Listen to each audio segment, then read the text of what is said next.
How's it going? It's good. It's good. Good. Good. I'm excited that you're doing this. So it's my first video interview ever. Um, and so this is kind of interesting for me. But anyways, how you doing? I am good. Feeling good. Locked myself in the room away from my kids, so I'm good to go. um, well, awesome. So for those that do not know, this is Whitney Hobbs. You just finished, or actually you're finishing now, our April challenge group. You're in your 10th and final week of the challenge. Yeah. And so I kind of want to just kind of get your feedback and kind of ask you a few questions to see how it went for you. So first of all, just tell us a little bit about yourself. Well, I'm Whitney. I am a mom. I have three awesome kids and a husband. And for work, I'm a sign language interpreter. So I freelance and work for myself with that. I love traveling. Vacationing is life. I basically work to pay for vacations. But that's really it. Well, cool. So, I mean, in my experience of talking to you, and like any mother that's also a career woman, you're a pretty busy person. Would you agree? I would agree with that, yes. Yeah. Do you find a way to balance it? I try to, yes. It makes it's hard. It's hard trying to get to work and get the kids to school and all of their activities, sports, school, church, and trying to get to the gym and trying to balance everything with the five of us can be difficult, but Yeah. we make it work. And then and then you still find time to take care of yourself. Um, I Yes, I try. Yeah, and you do an awesome job. I know we've talked recently, and you've talked about the progress that you've made. But before we get into that, I kind of wanted to talk to you about where your head was at when you were deciding, kind of like where you were at in your health and fitness journey, and when you decided that, hey, you know what, I want to do something more than just going to the gym, and then how you ended up picking Habitat. Okay. So I started off, I mean, I've been going to the gym and consistently working out for about 2.5 years now. So I felt pretty good on that end. Um, but because our life is so hectic, I felt like we were just eating whatever we could find. I was basically eating my children's leftover chicken nuggets or whatever I could find in the house.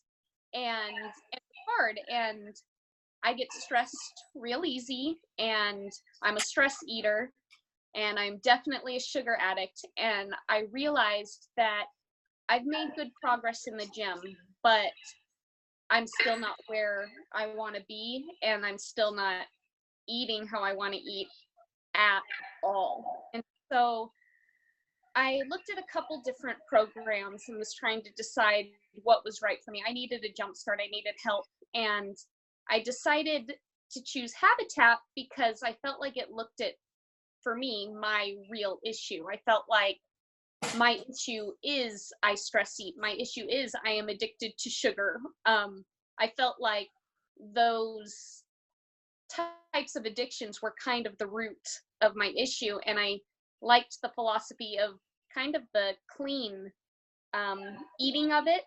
That was my first thing that attracted me to Habitat, is that I would be able to kind of clean out of my system the stuff that I've been eating and maybe not crave it so much and maybe not miss it as much as I thought I would.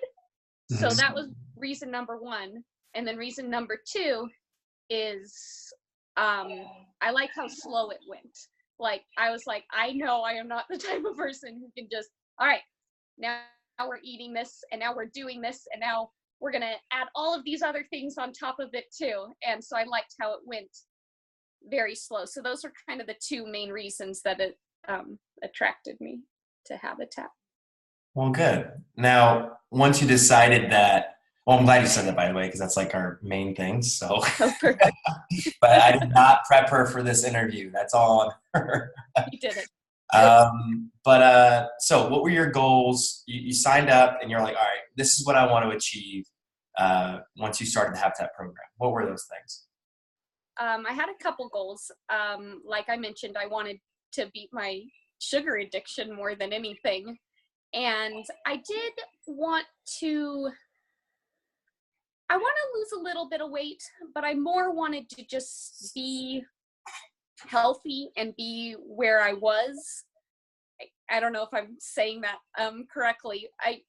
I did want to lose weight. I do want to look better. That's always a goal, I think, for a lot of us. And also, I wanted to see better results in the gym. I felt like I was making good progress, and then I kind of just went, kind of static.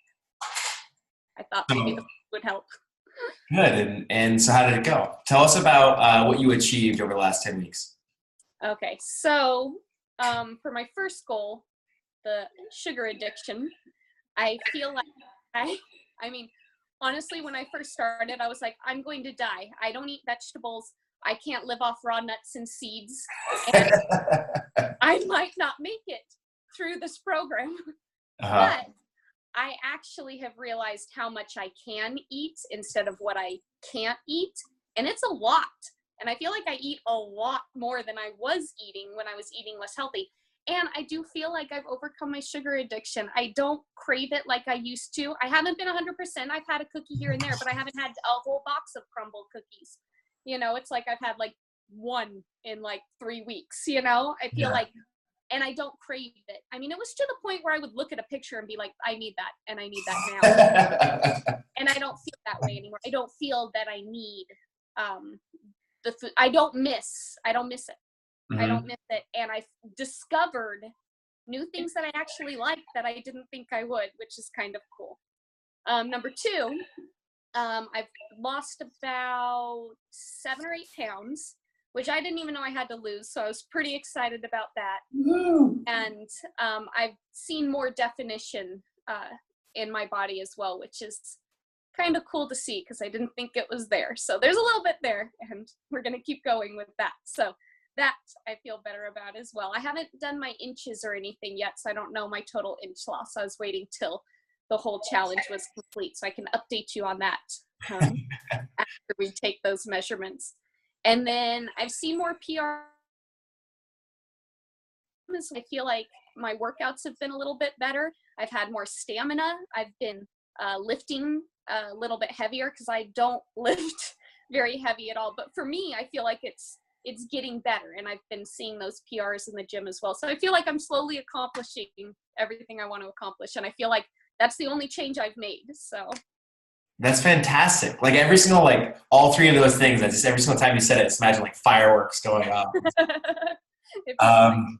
That's pretty cool. Now, of those three, or maybe there's another thing, is there something that you're most proud of over the last little bit? I think I'm most proud of really putting my sugar addiction at bay. Yeah. I don't think you understand. It was really bad. Yeah. So, and I didn't realize, in my head, my sugar addiction was sweets and desserts, but it wasn't. It was in my food too, which I didn't realize. So I'm really proud of that. I'm really proud that I can go to a party and either not eat a cookie or eat one instead of just keep going.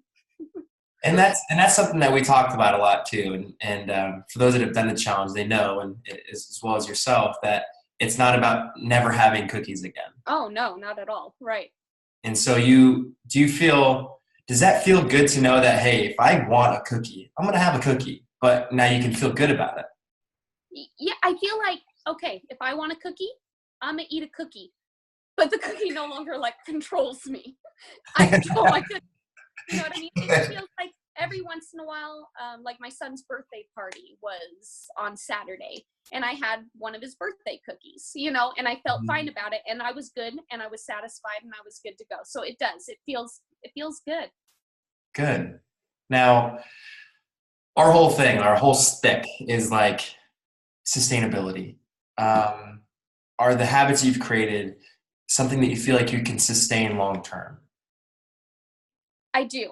And the funny part is I told my husband when we first started this, I said, I have to pay somebody like to tell me what to do. I have to pay to um, have that accountability. And if I put money into it, then I'll be accountable and I'll be real responsible. But what happens after that? And that's always been my problem, is what happens after that. And with this challenge, it's funny because I would say probably about week 5 or 6, I forgot I was doing it. And I would forget sometimes at night, like, oh, I didn't even log, because I got so used to eating that way, especially with that, especially with the food portion. The other habits I would remember as they were added on, but especially the food portion of it, I almost forgot that I was accountable, if that makes sense, because it became such a habit, and still is, that it's like, oh yeah, I didn't even log my points, because Mhm. that's just how I eat. That's just how I do things. Yeah, we've done countless different challenges and stuff like that with different clients of ours, and what we've found at the end of every single one of those was almost like an anticipation of the ending. Like, all right, I've already planned this dinner. I'm going to eat crumble. I'm going to Yeah. eat all their cookies that Yeah. day, Yeah. and and it doesn't sound like that's going to happen for you. I hope not, but it doesn't feel that way. It feels like it's just, feels like this is just the way it is now, and I like it. It's not like it's like this is the way it is and my life sucks eating my but no, it's good, and I feel good about it, and I like it, and it's just become so normal in our house, for my husband and kids too. It's just kind of become a normal thing. Yeah. Well, I love that. That makes me happy. Good. Now, I mean, because that's all of our goals. That was our goal in creating this whole thing, and so it's great to see that you have had such great success with it. Enjoyed it. Now, last question. What would you say to those that are on the fence of doing the challenge or not? I would say go for it. And the reason being is you have nothing to lose. I mean, in all reality, I don't know if I should say this, but I found it not a very expensive program compared to other ones out there. So it's not a lot of money to lose if you don't, that's one thing for me as well. So I take that into consideration. So, and two, the only thing that, I mean, even if you don't do it 100%, if you feel like you're not perfect, you're still making better habits regardless of how well you do in the program. Regardless if you're 100% or 80% or even 50%, you're still creating those better habits and learning. I felt like I learned so much. Like, I was like, I didn't even know what I was doing. So I would say, if you're on the fence, you just try it, you go for it. There's zero negative effects. That's like you're not gonna like have a panic attack, or No, you you're might not gonna be the ruin a first relationship. out of the grocery store and you don't know what to do. But after that, I love it. I honestly, that I don't feel like this interview could have gotten any better than it did. Um, and I just want to say is, first of all, you did this completely without the support of a one-on-one coach. You did this essentially on your own with the support of our Facebook group, with your online dashboard, with your daily lessons and stuff like that. So basically, what I'm saying is, like, you put in the work, and I'm super proud of you. thank you. It's so cool to see that you had such success in this program. So thank you so much for your kind words, and thank you for doing this interview. No problem. Thank you. It was great. It was a good experience for me. So Awesome. Well, I'm gonna stop this recording. okay.